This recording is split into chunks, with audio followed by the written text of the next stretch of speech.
संतोष देशमुख हत्या प्रकरणी त्यांचे बंधू धनंजय देशमुख यांनी गंभीर आरोप केलेत।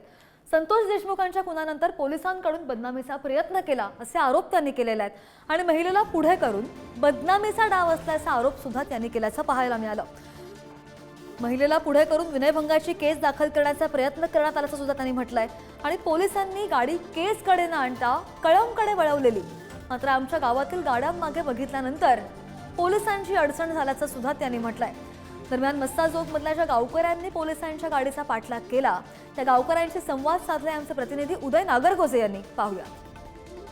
रोजी संतोष देशमुख यांचे डोनगाव टोल नाक्यावरून अपहरण करण्यात आले होते। त्यानंतर आरोपींनी त्यांना ज्या परिसरात नेलं ते या चिंचोली माळेचा जो रोड आहे या रोडवरून दैठणा शिवारात त्यांना नेण्यात आलं। त्या ठिकाणी त्यांना मारहाण करून त्यांची हत्या करण्यात आली होती। या गाडीच्या मध्ये जे लोक होते ते सुद्धा आपल्यासोबत आहेत। अमोल देशमुख आहेत आपल्यासोबत, ज्यांनी की या गाडीचा पाठलाग केला होता। काय सांगाल, काय नेमका घटनाक्रम त्या दिवशी झाला होता?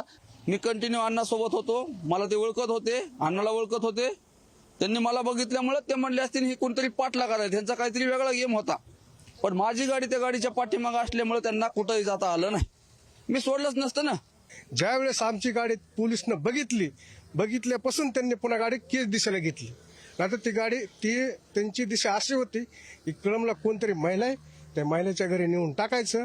एकतर तुम्हाला शोधायला लेडीज कॉन्स्टेबल लागत नाही, लेडीज कॉन्स्टेबल तुम्ही नेले कशाला? मग ह्यांना केस वेगळ्या दिशेने दाखवायची होती म्हणून त्यांनी लेडीज कॉन्स्टेबल सुद्धा सोबत नेलते। जितकं फास्टच्या कोर्टामध्ये घेऊन त्यांना जितक्यात जल्द फाशी होईल तितकं आमचं तेवढंच म्हणणं आहे की आम्हाला सुद्धा काहीच नाही। त्यांना जे त्याच्यामध्ये आरोपी असतील सगळेच।